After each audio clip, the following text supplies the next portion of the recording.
Statistik gələcəyini necə proqnozlaşdırmaq olar? Azərbaycan bugün yeganə ölkədir ki, dünyada xüsusi bizim yanvar ayından biz komitənin nəzdində dayanıqlı inkişaf statistikası şöbəsi yaratmışıq.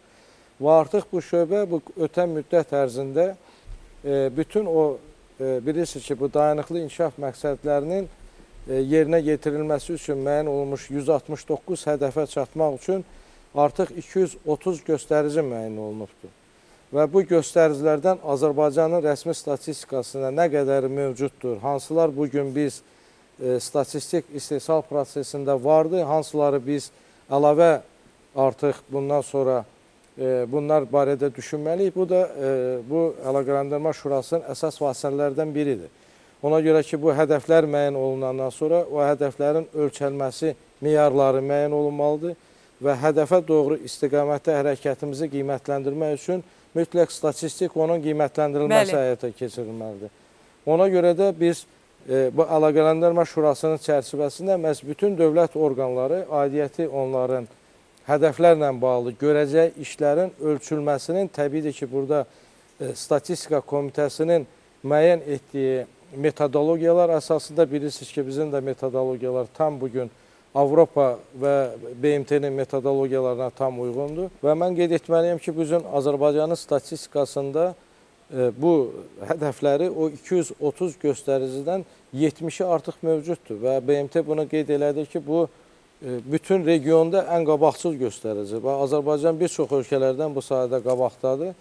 Qalan göstəricilər üzrə də əsas məqsəd inzibati resurslardan, administrativ məlumatlardan istifadə, yəni rəsmi statistik. Bunun üçün də Əlaqələndirmə Şurasında aidiyyəti nazirliklərin, dövlət komitələrinin nümayəndələri onlarda öz iş prosesində istifadə etdikləri məlumatların artıq rəsmi statistika məlumat səviyyəsinə çatdırılması və onların da dayanıqlı inkişafın ölçülməsi üçün istifadə edilməsidir. Və təbiidir ki, bu statistik məlumatların yekunda işlənməsi, yekun nəticələr əldə olunandan sonra burada qeyd olunduğu kimi ölkə rəhbərliyinə o məlumatlar əsasında ölkənin hesabatı hazırlanacaq və ölkə hesabatı da ondan sonra ölkə başçısı tərəfindən BMT-yə təqdim olunacaq və yuxarı tribunadan düşünürəm, inanıram ki, Azərbaycanın bundan sonraki uğurlu inkişafı da orada bir daha öz təsdiqini tapacaq. Təşəkkür edirəm sizə də. Və mən bir daha Fuad müəllimə üst tutmaq istəyirəm. Əlbəttə ki, sözü gedən sənədin bəzi bəndləri, səhv etmirəmsə 10, 16, 17-ci bəndlərdə insanların bərabərliyini özündə ehtiva edir, hüquqlarının müdafiəsi. Bu da dolayısıyla yox, elə birbaşa məcburi köçkünlərin hüquqlarına aid etmək olar əlbəttə ki.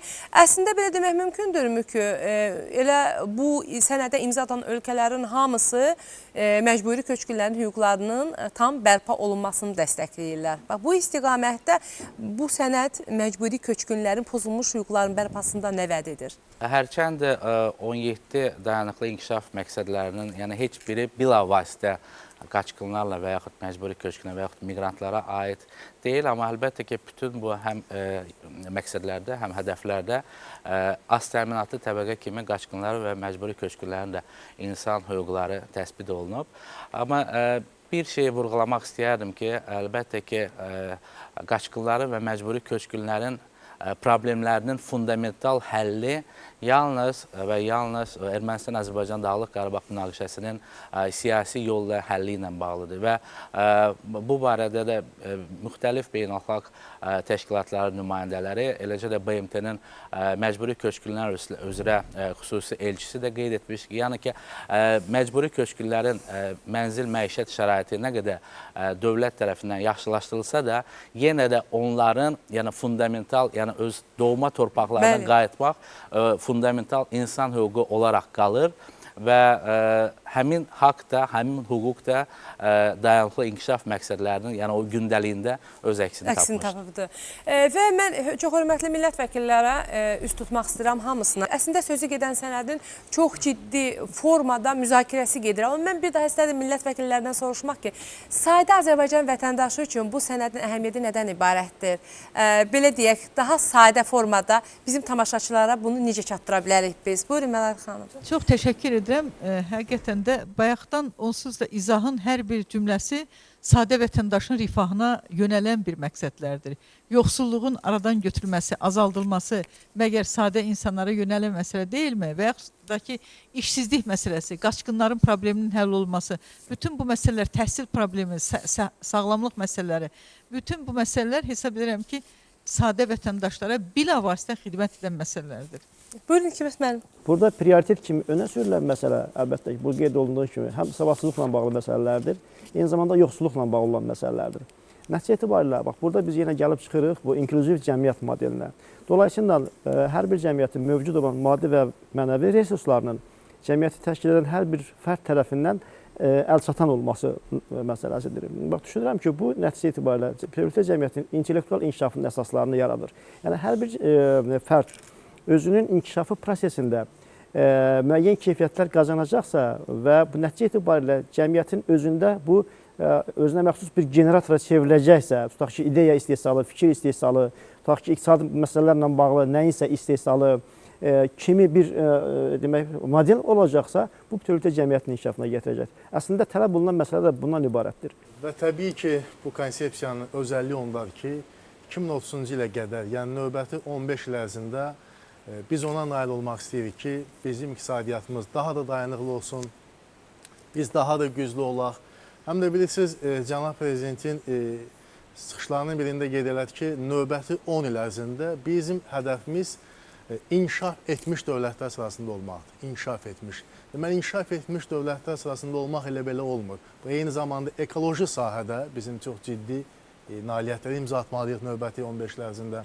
İqtisadi inkişafımızın həm də keyfiyyət göstəriciləri artmalıdır. İqtisadiyyatın dayanıqlı inkişafı ilk növbədə iqtisadiyyatın keyfiyyət baxımından yüksəldilməsidir. İlk növbədə idarəetmə baxımından yüksəldilməsidir və eyni zamanda sosial məsələlərdir. Bu, yəqin ki, bizim insanlarımız daha çox düşündürür. Bəli. Əslində, növbəti 15 il ərzində biz bu layihədə çərçivəsində dayanıqlı inkişaf məqsədlərinə çatmaq yolunda atdığımız addımlar ona gətirib çıxaracaq ki, bizim təhsilimiz 100%lik təhsil var. Amma bunun keyfiyyəti daha da artacaq. Bizdə yoxsulluğun səviyyəsi 5% düşüb. Amma bizdə $2.80 siz dediniz də. Yəni, növbəti 15 il ərzində bu göstəricinin özünün daha da yüksəldilməsi məsələlər öz həllini tapacaq.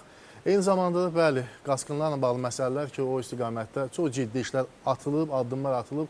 Amma növbəti 15 il ərzində biz yəqin ki, elə bu inkişaf məqsədlərdən çıxış eləyərək qaçqınlarımızın öz tarixi yurd yuvalarına qayıtması məsələsini həll edəcəyik. Gözəl. Dediyimin də məqsədi oydu ki, bu BMT tərəfindən müəyyən olunmuş hədəflər artıq Azərbaycan üçün bəzi hədəflər çox kiçik hədəflərdir.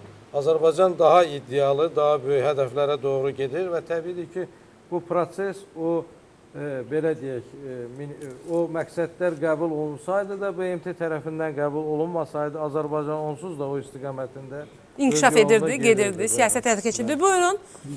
Prezident İlham Əliyevin həyata keçirdiyi siyasətin bir məqsədi var. Azərbaycan vətəndaşının sosial rifahının yüksəldilməsi, Azərbaycan vətəndaşının və cəmiyyətinin daha da inkişaf etdirilməsi.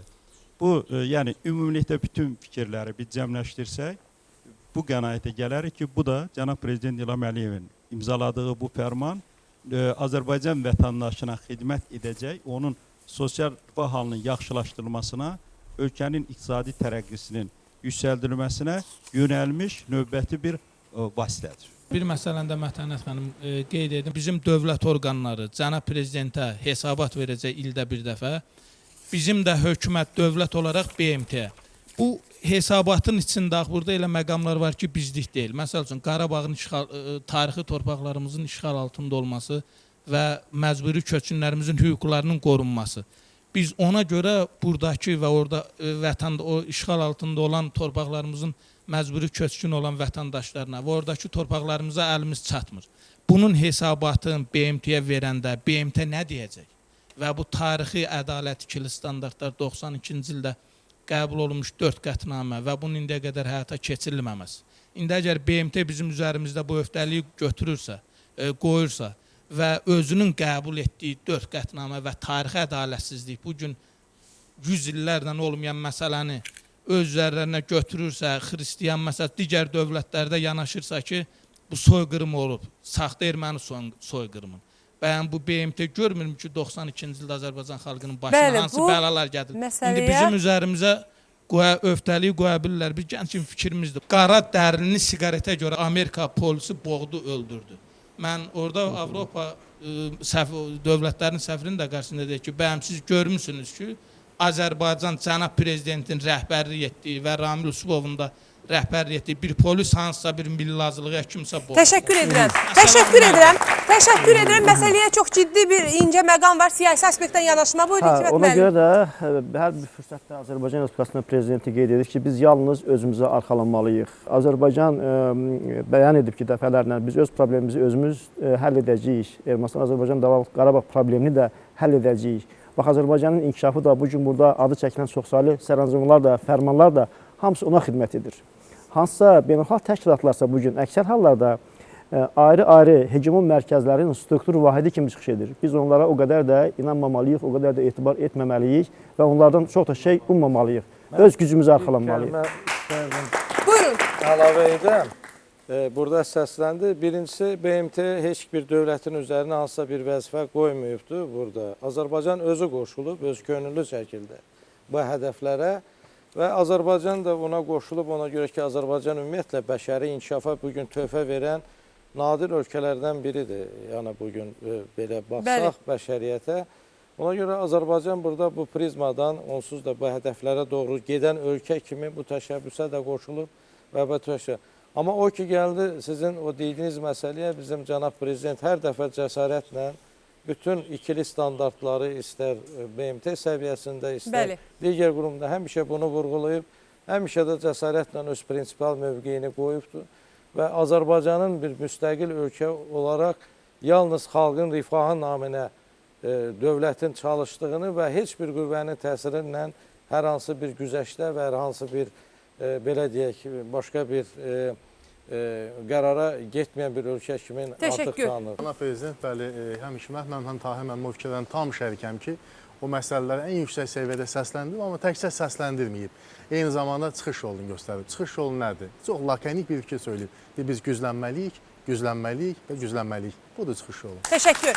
Və ən nəhayət mən İqtisadiyyat Nazirinin müavini Sevinç xanıma bir daha üst tutmaq istəyirəm bir nüansla bağlı. Sevinç xanım, ümumiyyətlə Şura öz fəaliyyətində yerli və xarici ekspertlərindən bərabər mi istifadə edəcək? Xarici institutlara elm müəssisələrinin üst tutulacaqmı? Belə bir, yoxsa daxili potensial yetərlidir Şuranın qarşısına duran vəzifələrin həyata keçirilməsində? Əlbəttə, Şura öz fəaliyyətinə həm daxildəki ekspertləri, həm bütün dövlət qurumlarının potensialını, xüsusilə Dövlət Statistika Komitəsinin burada rolu çox yüksək olacaqdır. O hesabatlığın təmin edilməsində. Burada qeyd elədi Tahir müəllim, 70 göstərici var.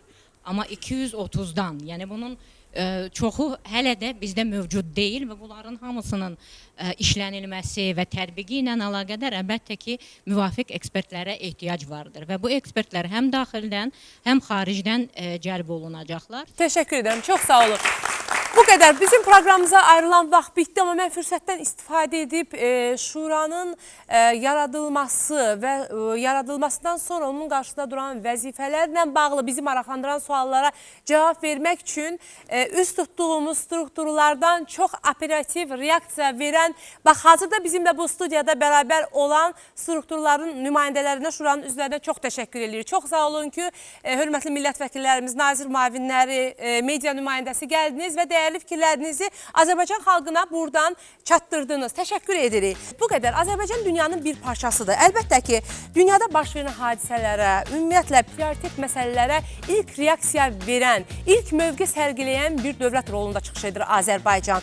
Və hazırda Azərbaycan məhz bu məsələlərə görə bütün dünyanın, beynəlxalq aləmin diqqətini çəkməkdədir. Cəsarətlə deyə bilərik ki, bugün Azərbaycanda uğurla həyata keçirilən daxili və xarici siyasətin nəticəsidir, təzahürüdür. Salamat qalın. Görüşənədək.